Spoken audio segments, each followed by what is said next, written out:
اس طرح کا شبہ, یہ جرأت. سمجھ گیا کہ یہ بیماری کہاں سے آئی ہے. کہا میں نے کہ آخر وہ کون سا جھوٹ ہے جس کا تذکرہ اس حدیث میں صحیح بخاری کی آیا ہے اور آپ کو اسے قبول کرنے پر تأمل ہو رہا ہے. تو انہوں نے کہا کہ ایک جھوٹ تو وہی ہے کہ جب قوم کے لوگوں نے آ کر کہا چلو میلہ چلتے ہیں, بیمار نہیں تھے لیکن اس کے باوجود جھوٹ کہا کہ میں بیمار ہوں. یہ صحیح بخاری کے اندر ہے. تو میں نے کہا کہ یہ تو قرآن کریم کے اندر اللہ رب العالمین نے خود بیان کیا ہے. ٹھک سے رہ گیا, قرآن کریم کے اندر موجود ہے. میں نے کہا کہ پڑھیں آپ. اللہ رب العالمین نے سورۃ الصافات کے اندر کیا کہا ہے؟ فَنَظَرَ نَظْرَةً فِي النُّجُومِ فَقَالَ إِنِّي سَقِيمٌ. میں نے کہا کہ اب کیا خیال ہے, اس آیت کا بھی انکار کر دیں گے آپ؟ ان کو اس حدیث کے اوپر شک و شبہ کس لیے تھا؟ ان کا کہنا تھا کہ اللہ رب العالمین نے قرآن کریم میں کہا ہے ابراہیم علیہ السلام کے متعلق انہو کان صدیقا نبیا. یہ قرآن کریم کے متعلق ابراہیم علیہ السلام کے تعلق سے ہمیں اللہ رب العالمین کی گواہی مل رہی ہے کہ آپ کیا تھے؟ سچے رسول تھے, سچے نبی تھے. اور صحیح بخاری کی اس روایت سے پتا چل رہا ہے کہ آپ نے 3 مرتبہ جھوٹ بھی بولا تھا. تو کہہ رہے ہیں کہ قرآن کو مانے یا حدیث کو مانے. تو جب میں نے یہ آیت پیش کی اس بھائی کے سامنے اور کہا کہ اب کیا خیال ہے, اس آیت کا انکار کریں گے؟ یعنی کہ آیت قرآن کا کیسے انکار کر سکتے ہیں؟ میں نے کہا کہ دوسرا جھوٹ بتائیں کیا ہے. تو انہوں نے کہا کہ خود اپنے ہاتھوں سے بتوں کو جا کر توڑے تھے. جب قوم کے لوگوں نے پوچھا کہ یہ کام کس نے کیا ہے تو کیا کہا؟ جو سب سے بڑا بت ہے اسی کی یہ حرکت ہے, اسی نے اپنے چھوٹے معبودوں کو توڑا, حالانکہ خود توڑے تھے. میں نے کہا کہ یہ بھی اللہ رب العالمین نے قرآن کریم کے اندر بیان کیا ہے. دھک سے رہ گیا کیا قرآن میں یہ بھی آیا ہوا؟ میں نے کہا کہ پڑھیں. اللہ رب العالمین نے سورۃ الانبیاء کے اندر کہا ہے قال بل فعلہ کبیرہم فاسألوہم ان کانوا ینطقون. ابراہیم علیہ السلام کا قول اللہ رب العالمین نے قرآن میں نقل کیا ہے. بل فعلہ کبیرہم فاسألوہم ان کانوا بل فعلہ کبیرہم ھذا فاسألوہم ان کانوا ینطقون. کہ اسی سے پوچھو اگر وہ بیان کر سکتے ہو, بولنے کی صلاحیت ہو. تو میں نے کہا اب کیا خیال ہے, اس آیت کا بھی انکار کر دیں گے آپ؟ کہ نہیں, قرآن کی آیت کے کیسے انکار کر سکتے ہیں؟ تو یہ آپ کے فہم کا قصور ہے کہ حدیث قرآن کے مخالف ہے. اگر یہی معیار ہے اس حدیث کے رد کرنے کا تو قرآن کی بعض آیتیں بھی آپ کو قرآن کی بعض آیتوں سے ٹکراتی ہوئی نظر آئیں گی, اور اس اصول کے تحت قرآن کی بعض آیتوں کا بھی انکار کرنا پڑے گا. اس لیے علماء کہتے ہیں کہ حدیث رسول کا منکر حقیقت میں قرآن کا بھی منکر ہوتا ہے, اور قرآن کا ہی نہیں بلکہ شریعت کا بھی منکر ہوتا ہے. صرف قرآن کا نہیں, شریعت کا بھی منکر ہوتا ہے. وہ اپنے مزاج, اپنے ذوق کے مطابق صرف شریعت کو قبول کرنا چاہتے ہیں. جو اپنے مزاج کے موافق ہے صرف وہی چیزیں ہمیں قبول ہیں. چنانچہ بعض لوگوں نے انکار سنت کا یہی طریقہ اپنایا کہ اپنے عقل کے اندر جو چیزیں آ جائیں وہی چیزیں ہم ماننے کے لیے مکلف ہیں. جو عقل سے ماورا ہو, جو عقل کے اندر نہ آ سکتی ہو, غیر معقول چیزیں ہو, گرچہ صحیح بخاری کے اندر موجود ہو, اس کو ماننے کے لیے ہم مکلف نہیں ہیں. نعوذ باللہ من ذالک. کہتے ہیں صحیح مسلم کے اندر سلیمان علیہ السلام کے تعلق سے صحیح حدیث وارد ہے کہ انہوں نے یہ قسم کھائی کہ اللہ رب العالمین نے اگر آج رات میں اپنی بعض روایتوں میں 70 بعض میں اس سے زیادہ بیویوں کے ساتھ مجامعات کروں گا اور ہر ایک سے مجھے ایک بیٹا اللہ رب العالمین عطا کرے گا, اور ان کے ساتھ میں اللہ رب العالمین کے راستے میں جہاد کروں گا, لیکن انشاءاللہ کہنا بھول گئے. کہتے ہیں بعض لوگ کہ یہ کیا ہے, ناممکن چیز ہے, عقل کے اندر آنے والی نہیں ہے, اس لیے اسے قبول کرنے کے لیے ہم مکلف نہیں ہیں. یہ حدیث رسول کا انکار ہی ہے. جساسہ والی حدیث کے تعلق سے مولانا مودودی کیا کہتے ہیں؟ جساسہ والی حدیث مطلب تمیم داری رضی اللہ تعالیٰ عنہ ایک دریائی سفر پر نکلے اور انہوں نے ایک جزیرے میں, ان کی کشتی طوفان کا شکار ہو گئی, ایک جزیرے میں پہنچ گئے اور وہاں پر ایک جزیرے میں انہوں نے دیکھا کہ دجال بیڑیوں کے اندر قید ہے. لمبی حدیث ہے. اللہ کے رسول صلی اللہ علیہ وسلم کے پاس آ کر انہوں نے یہ پورا قصہ سنایا. اللہ کے رسول صحیح مسلم کے اندر یہ واقعہ موجود ہے. منبر پر کھڑے ہوئے اور تمیم داری رضی اللہ تعالیٰ عنہ سے اللہ کے رسول نے یہ حدیث روایت کی لوگوں کو سنایا. بعض لوگ کہتے ہیں کیا، مولانا مودودی صاحب نے بھی کہا اس چیز کو، کہ سائنس آج اتنی ترقی کر چکی ہے کہ پوری دنیا کا چھان مارا، ہر چیز تلاش کر لی ہے. اگر حقیقت میں دجال کہیں قید ہوتا تو ضرور آج تک اس کی دریافت ہو جاتی، لیکن آج تک سائنس نے اس کی دریافت نہیں کی، کہیں پر اس کا پتہ نہیں چلا. اس کا مطلب کہ یہ ایک افسانہ ہے، نعوذ باللہ من ذالک. اگر حدیث رسول کی تعظیم نہ ہو تو اسی طرح کی جرأت انسان کے اندر پیدا ہو جاتی ہے کہ حدیث رسول کو بھی کچھ لوگ افسانہ کہتے ہیں. یہ کیا ہے؟ صرف عقل کے اندر نہ آنے کی وجہ سے. اپنی عقل کو، اپنے دماغ کو وہ کیا سمجھتے ہیں؟ یہی معیار ہے کسی چیز کے قبول اور رد کرنے کا. اگر یہی معیار رہے تو ایسے لوگ قرآن کا بھی انکار کر دیں گے. قرآن کے اندر بھی بہت ساری چیزیں آپ کو اسی قبیل کی نظر آئیں گی کہ عقل کے اندر نہیں آ رہی ہیں. سبحان الذی اسری بعبدہ لیلا من المسجد الحرام الى المسجد الاقصى الذی بارکنا حولہ. ایک ہی رات کو اللہ کے رسول مکہ سے بیت المقدس تشریف لے گئے، اور صحیح بخاری اور صحیح مسلم کی روایت آگے تفصیل کے ساتھ موجود ہے کہ کیسے 7ویں آسمان تک گیا اور پھر واپس آئے، ایک ہی رات میں مکہ پہنچ گئے. تو اگر عقل ہی معیار ہو تو کوئی اس کا بھی انکار کر دے گا کہ کیسے ممکن ہے ایک ہی رات میں کوئی شخص مکہ سے بیت المقدس پہنچ جائے. اس زمانے میں جبکہ کوئی تیز رفتار سواری موجود نہیں تھی. اقتربت الساعۃ وانشق القمر، اللہ رب العالمین نے شق قمر کے واقعے کو اس میں بیان کیا ہے، اور شق قمر کا واقعہ صحیح بخاری کے اندر موجود ہے. فتح الباری آپ پڑھیں، صحیح بخاری کی سب سے عمدہ شرح. حافظ ابن حجر رحمہ اللہ نے، جن کی وفات 852 ہجری میں ہو چکی ہے، آج سے کئی سو سال پہلے دنیا سے گزر چکے، انہوں نے اپنے زمانے میں کئی لوگوں کو دیکھا کہ وہ اس حدیث کے متعلق طعن و تشنیع کر رہے ہیں، اور انہوں نے فتح الباری میں اس طرح کی چیزوں کو نقل کیا ہے. بعض لوگوں نے اس حدیث کا رد کیا ان کے زمانے میں. یعنی یہ جو فتنہ ہے نا، وہ اسی زمانے سے چلا رہا ہے. آج کل کے بعض لوگ سوچتے ہیں کہ ہم نے اپنے عقل سے بہت بڑا تیر مار لیا ہے، حالانکہ یہ سب چبائے ہوئے لقمے ہیں جو وہ اگل رہے ہیں اور یہ کر رہے ہیں، لوگوں کے سامنے پیش کر رہے ہیں. یہ کوئی انہوں نے تیر نہیں مارا ہے، یہ فتنے پرانے زمانے سے موجود ہیں. حافظ ابن حجر نے بیان کیا کہ بعض لوگ اس حدیث کا انکار کرتے ہوئے کس چیز کا سہارا لیتے ہیں؟ کہتے ہیں کہ اگر چاند حقیقت میں 2 ٹکڑا ہوا ہوتا تو پوری دنیا نے دیکھا ہوتا نا. اگر حقیقت میں چاند 2 ٹکڑا ہو جائے تو پوری دنیا کے لوگ دیکھیں گے. تو پرانے زمانے کی جو تاریخ کی کتابیں ہیں، ہسٹری کی کتابیں ہیں، کہیں پر ہمیں یہ تذکرہ کیوں نہیں ملتا؟ صرف قرآن میں اور حدیث میں ہی کیوں اس کا تذکرہ ملتا؟ پرانے زمانے کی کسی کتاب میں یہ شق قمر کا واقعہ، چاند کے 2 ٹکڑا ہونے کا واقعہ نہیں ہے. اس لیے کہتے ہیں کہ اس کو ہم قبول کرنے پر مکلف نہیں ہے، کہ قبول کرنے پر تیار نہیں ہے. تو عقل کو انسان اگر حاکم بنا لے تو وہ حقیقت میں کیا ہو جائے گا؟ بے شمار احادیث اور قرآن کی آیتوں کا بھی انکار کر دے گا. تو بہت سارے لوگوں نے انکار سنت کا یہی طریقہ اختیار کیا ہے. بعض لوگ صحابہ اکرام کی عدالت پر کلام کرتے ہیں. آج کے زمانے میں انجینئر محمد علی مرزا، اس کا سرخیل بنا ہوا. اللہ رب العالمین ایسے فتنوں سے ہمارے نوجوانوں کو محفوظ رکھے.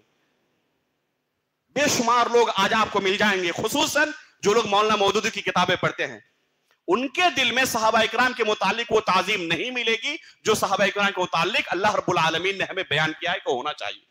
صحابہ اکرام کے جو حقوق ہیں، وہ حقوق ان کے دلوں کے اندر آپ نہیں پائیں گے کہ ان کے دلوں میں پائے جاتے ہوں. وجہ کیا ہے؟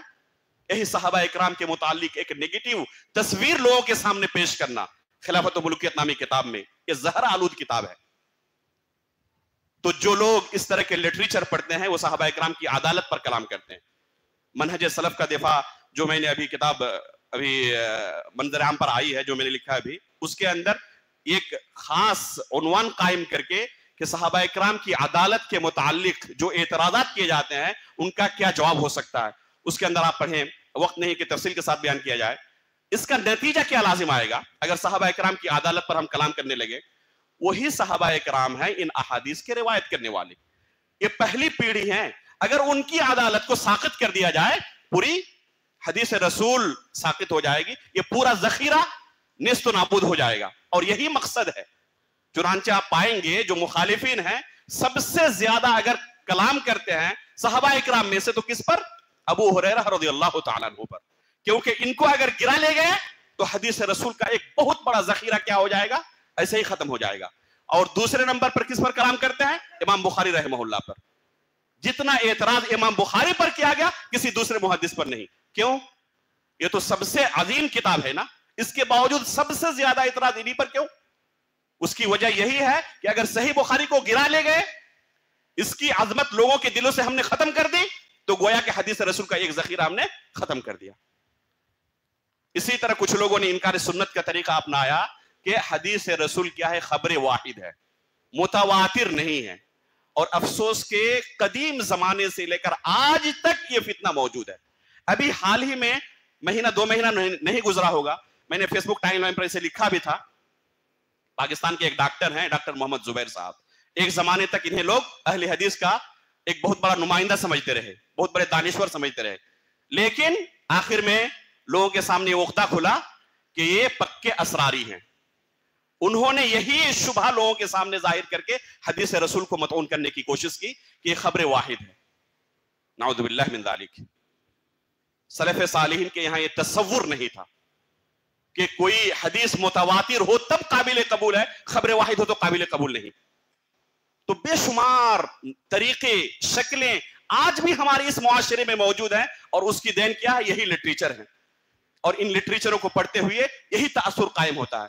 کچھ دنوں پہلے کی بات ہے, علامہ شبلی نعمانی کی الفاروق نامی جو کتاب ہے, سیرت عمر فاروق کے تعلق سے میں کچھ لکھ رہا تھا, جو ان کی شہادت کی حدیث ہے صحیح بخاری کے اندر, تفصیل کے ساتھ امام بخاری نے اس قصے کو بیان کیا ہے. اس حدیث سے 100 سے زیادہ مسائل کا میں نے استنباط کیا ہے. انشاءاللہ اللہ نے توفیق دی تو اسے منظر عام پر بھی لاؤں گا. تقریباً 20-25 قسطوں میں فیس بک میں لکھا بھی تھا میں نے, لیکن جمع کر کے اسے نشر کرنے کی ضرورت ہے. تو اس کے لیے میں نے دیکھا کہ دیکھیں علامہ شبلی نعمانی نے عمر فاروق رضی اللہ تعالیٰ عنہ کے تعلق سے کیا لکھا ہے. جب شروع میں ہی پڑھنا شروع کیا تو دنگ رہ گیا. نعوذ باللہ من ذالک. حدیث رسول کے تعلق سے جو انہوں نے شک و شبہ لوگوں کے ذہن میں ڈالا ہے وہ انتہائی زہر آلود ہے. حالانکہ شیخ الاسلام علامہ ابن تیمیہ رحمہ اللہ کی کتابیں چھپ جانے کے بعد اور ان کی کتابوں سے تعلق قائم ہونے کے بعد ان کی زندگی بدل گئی, اور آخر میں بہت حد تک ان تمام بدعات و خرافات سے انہوں نے توبہ بھی کر لی تھی. لیکن ان کی کتابیں آج بھی ہمارے بچوں کے ہاتھوں میں موجود ہیں, اور اس طرح کی چیزیں وہ پڑھتے ہیں اور حدیث رسول کے تعلق سے شکوک کے شبہات کے شکار رہتے ہیں. تو یہ ہے ایک دوسرا رخ. جس طرح کچھ لوگ تعظیم کے نام پر غلو اور مبالغہ کرتے ہیں, اسی طرح کچھ لوگ کیا کرتے ہیں؟ حدیث رسول کی تنقیص کرتے ہیں, اس کا انکار کرتے ہیں, استخفاف کرتے ہیں, شک و شبہ ڈالتے ہیں لوگوں کے ذہن میں. جو اللہ کے رسول کی حدیثوں کا مقام و مرتبہ ہونا چاہیے وہ مقام و مرتبہ نہیں دیتے. ہمارا طریقہ کیا ہونا چاہیے؟ جو شروع میں بیان کیا گیا آپ کے سامنے, جو صحابہ اکرام کا طریقہ تھا, سلف صالحین کا طریقہ تھا. اگر ہم نے حدیث رسول کی, رسول اللہ صلی اللہ علیہ وسلم کی شخصیت کی تعظیم کی, تو انشاءاللہ اللہ کے رسول کی شفاعت بھی ہمیں قیامت کے دن حاصل ہوگی. جب اللہ کے رسول کے متعلق قبر میں ہمیں سوال کیا جائے گا, انشاءاللہ ہمارے لیے جواب دینا بھی آسان ہوگا. اللہ رب العالمین سے دعا ہے کہ حقیقت میں ہمیں رسول اللہ صلی اللہ علیہ وسلم اور آپ کی سنت کی تعظیم کرنے والا بنائے. اللہ رب العالمین سلف صالحین کے عقیدے و منہج پر آخری سانس تک ہمیں باقی رکھے. اللہ رب العالمین نبیین, صدیقین, شہداء و صالحین کے ساتھ ہمارا حشر کرے. آمین. تقبل رب العالمین. وصلی اللہ علی نبینا محمد.